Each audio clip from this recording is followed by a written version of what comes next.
Hey everyone, it's your old pal Brett with Do Ghosts Be Real. I know it's been a while since our last episode, our last short, and I apologize for that. But life sometimes gets in the way of recording a podcast, and my free time has been next to zero. The other guys would love to be here with me talking about ghosts and all the spooky paranormal stuff, but unfortunately they are kind of in the same boat as I am, just crazy busy. Life doesn't seem to slow down, which isn't a bad thing, but it also leaves people without our beautiful content. So I decided I'm going to maybe try to do a bi-weekly podcast of Do Ghosts Be Real like I used to. This would be like a more condensed version, obviously, like the shorts that I had released before. First and foremost, I kind of want to start off by doing a whole series on haunted hospitals. Mainly because hospitals are where we're born and inevitably where we pass on. So I think it would be a good topic to start off with because hospitals bring a lot of life, but they also bring a lot of death. And it's something that is very difficult to speak on. And it kind of leaves me at a loss for words knowing the dark history of a lot of old hospitals. So the first one we're going to look at today is the unfortunate story of the Waverly Hills Sanatorium. Now, the Waverly Hill Sanatorium was constructed in Louisville, Kentucky in 1910. This was in response to tuberculosis because at the time, that was considered an epidemic, much like what we went through over the past 4 years. The difference being is the mortality rate was incredibly, incredibly high. It was highly contagious, and it wasn't a pleasant disease by any means. Myself, I've caught COVID twice, so I could only imagine. My lungs did not do well with that. I could only imagine what tuberculosis would feel like. By all accounts, it's one of the more brutal diseases out there. Your lungs essentially, you drowned yourself more or less in your own fluids. So much like the flu or COVID-19, this was a very, very deadly disease that at the time they didn't understand. So what they did know is that the best way to deal with diseases like this that are so contagious is by quarantining people. And one way they did this is they created hospitals that were specifically for people with tuberculosis. These hospitals were called sanatoriums. So this one is one of the biggest sanatoriums in the United States. It was designed to accommodate hundreds of patients, like hundreds and hundreds of patients. They had tons and tons of windows. Like if you look up a picture of this place, it's sad because it's all smashed out windows, and you could imagine how beautiful it looked when it was a fully functioning hospital. At the time, this is funny because we take things for granted, but at the time they had like a state-of-the-art medical equipment and an x-ray machine, which was crazy to think about. In 1910, they had x-ray machines. I mean, mind you, like, I'm sure the doctors and the nurses were not wearing lead vests, so we could only imagine the repercussions from being exposed to radiation daily like that. So, as we're talking about this sanatorium, I also want to speak on the disease itself. I know I spoke a little bit earlier, but unfortunately, a lot of the people that went to the Waverly Hills Sanatorium never left. So you could imagine the amount of negative energy stored up in that building, because I mean, I've talked about this multiple times on various podcasts. Is it almost seems like these places hold on to negative energy. Just that negative energy alone, from my research, a lot of people went in, and because treatment was not available, that being the antibiotics required to deal with said disease, it's estimated thousands of patients died within the walls of Waverly Hills. So that became their final resting place. So I guess they had a little bit of foresight. As bad as this is for a name, they had one major feature running through the entire sanatorium, and that was an underground tunnel. This tunnel was aptly named the Death Tunnel, or the Body Chute. This is where they transported deceased patients from the upper floors, and they had hearses waiting for them at the bottom of the hill. At the time, they figured by doing that, it would reduce the stress on the other patients by not having to see essentially deceased people going through the main halls. Inevitably, the reason why a lot of these tuberculosis wards closed was because of the invention or the discovery of antibiotics that could treat tuberculosis.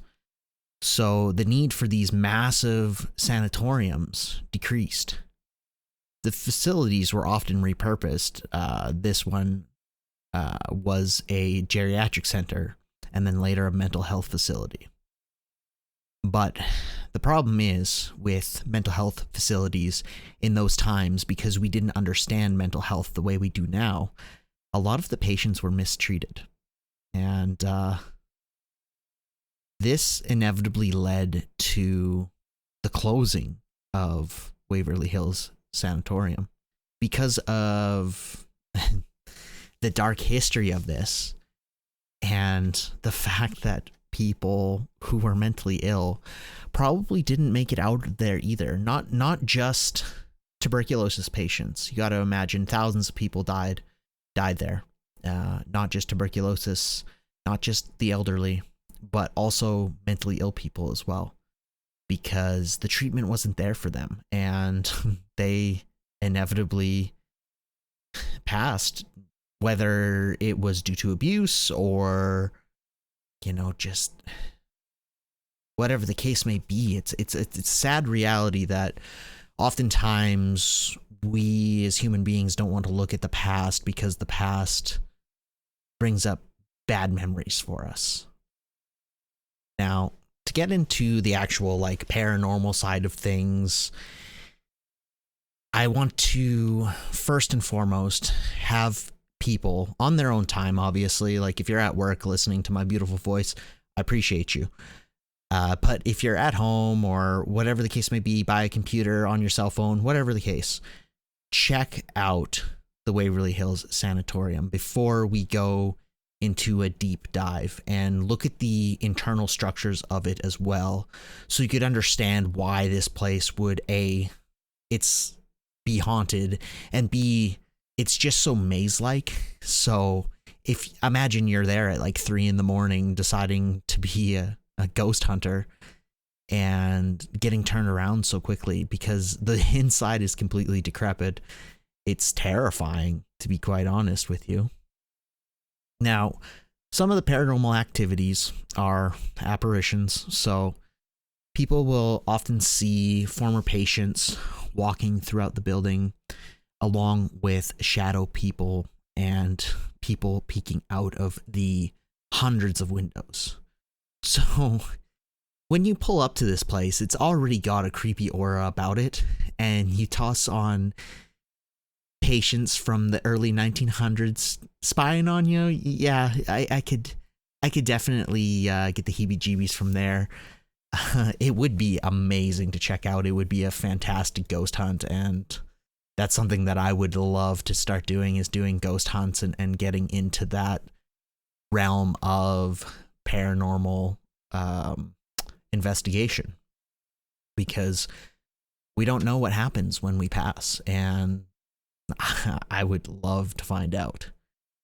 So a lot of people also, once they go in there to start ghost hunting, they often hear a lot of disembodied voices, whispers, distant conversations that actually echo through the halls. So not only are they just whispers, they're loud, which is incredible. That would be terrifying, especially if you're not using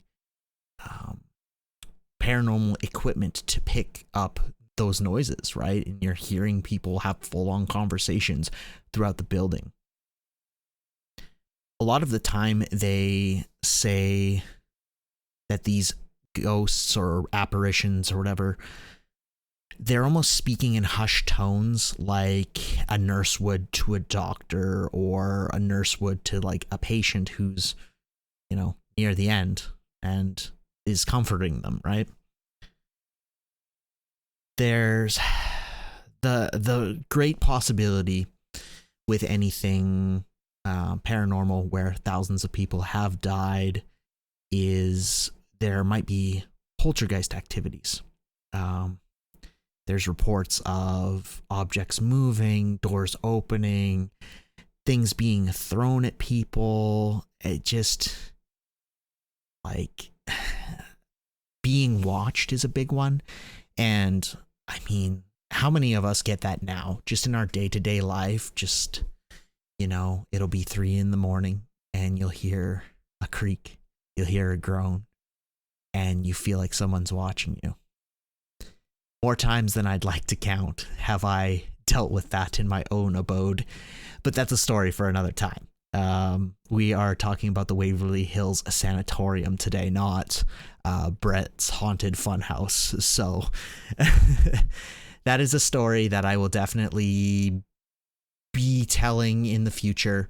As of now, I do sleep with a fan on, just because I do hear creaks and groans and what sounds like footsteps late at night. So I decided that blocking that out rather than being a paranormal hunter would be a better idea.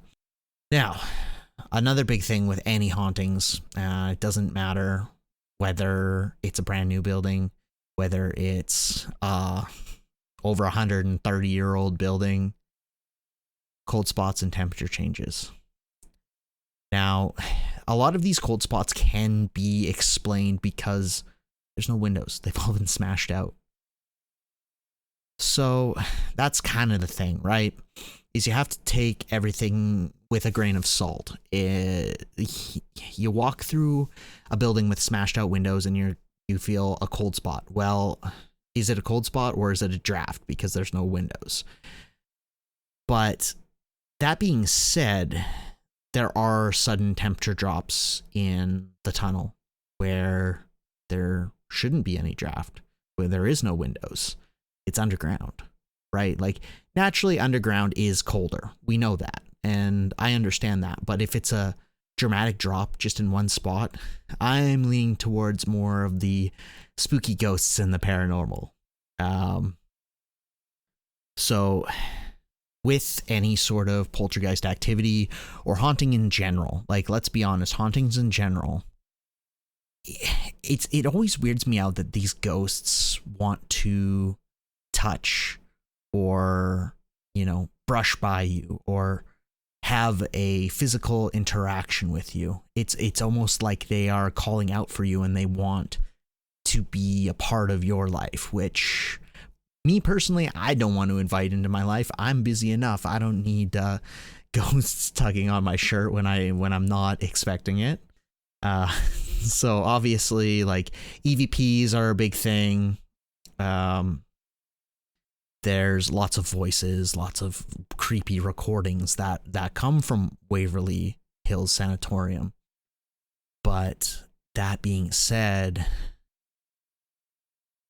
is it actually voices, or is it the wind rushing through all those windows? I'll let the viewer decide, me personally, I would love to think that it's voices and disembodied people causing issue, not just smashed out windows. You know, the thing is with any of these haunted places, you always have an intense energy, and people who have not dealt with paranormal or hauntings or anything like that really understand what that intense energy feels like.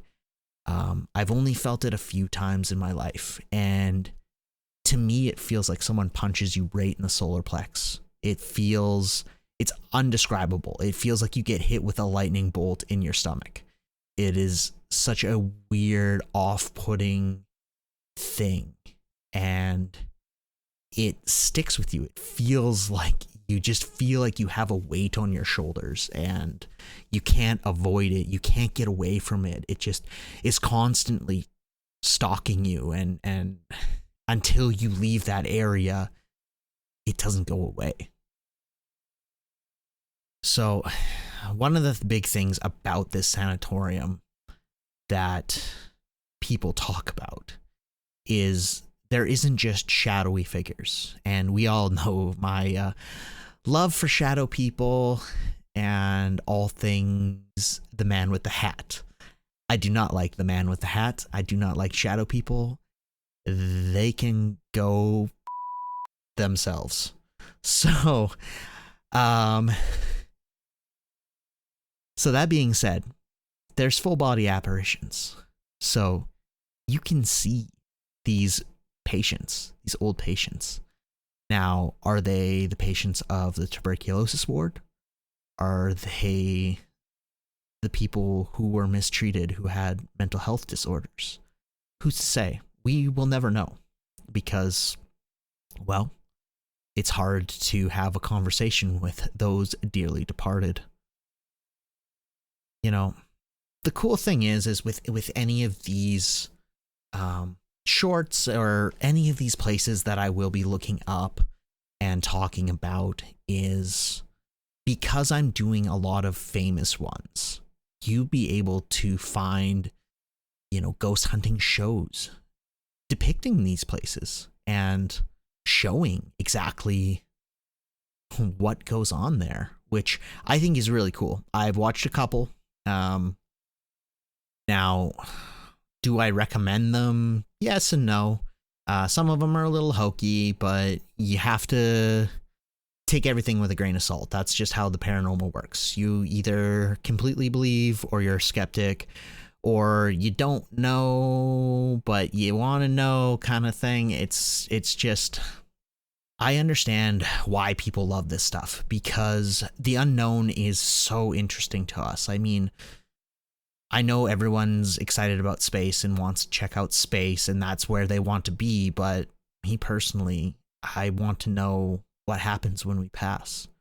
Whether it's nothing, whether we're dust in the wind, or whether we stick around and we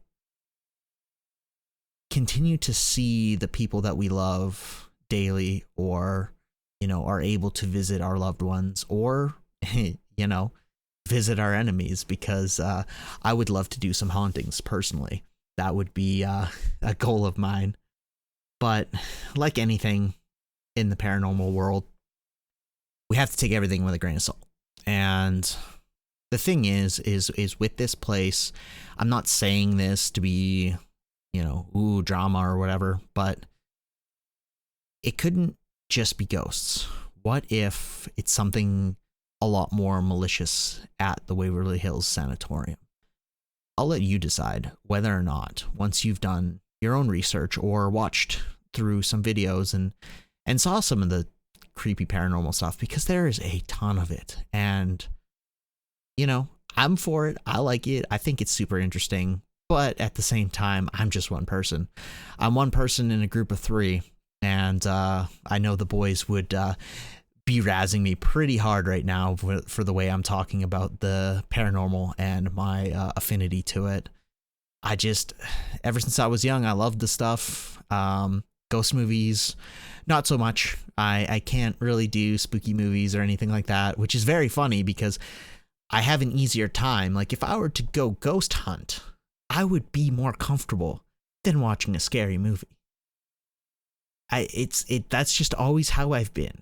And I know I'm kind of rambling at the end here, but it's nice to be able to talk to everyone and kind of give everyone a nice little update and a quick little story about the Waverly Hill Sanatorium and the atrocities that happened there. Not to mention the sadness that was involved with that building in particular. Now, am I going to make these shows a half hour long? Probably not. It'll just be until I run out of information, which, as you can tell, I probably already run out of information, but I wanted to keep talking just so, you know, everyone would get a little bit more than what they asked for. I mean, you guys didn't ask for anything. You didn't send emails, you didn't text, you didn't call, and I'm a little upset with you. But, you know, now that Do Ghosts Be Real is back, you can always drop our Instagram a line, or, you know, you can message me. That's fine too. Obviously, you can find me on Facebook or whatever the case may be. Comment on the video on YouTube. Unfortunately, it won't be up on Spotify for the time being. We have to do some stuff with that before we will be able to start posting on Spotify again, which is not a big deal. It's just some technical stuff I need to work through and bash my head against the wall to fix. So for the time being, we're just going to do some YouTube stuff, and hopefully with these shorts, we get consistent content for everyone, and so they can enjoy their time. And hopefully in the near future, we have something special done up for you guys. So I would love to get some feedback. Let me know what you think of it. And I appreciate everyone listening. I mean, I know that was a real short, but I still appreciate everybody. And I miss doing this. I truly miss spending, you know, an hour a week talking to my boys about ghosts and ghouls and goblins. And now it's just me doing solo casts for the time being until everything kind of gets rounded around and we make our triumphant return. So I hope everyone has a great week. I will see you maybe next week, maybe the week after. We'll kind of see what my schedule looks like. Right now is my short week for work, so more content potentially could be done. We'll see. Maybe record a couple and bank them and just kind of release them as I need to release them. So yeah. So like I said, if you have any comments, just drop them on YouTube. I'll be sure to answer them. If you want to talk to our Instagram, you can send messages to our Instagram. It's just Do Ghosts Be Real podcast, I believe. I can't remember, to be honest with you. It's been so long. Obviously, YouTube is probably the best way to get a hold of us. We don't have Twitter because who has Twitter?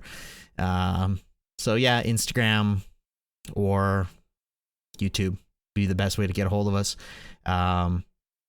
Yeah, you can contact me privately on my social media, but I doubt I will get back to you for that. So in any case, everyone have a great day, and I hope to see you guys soon. Peace.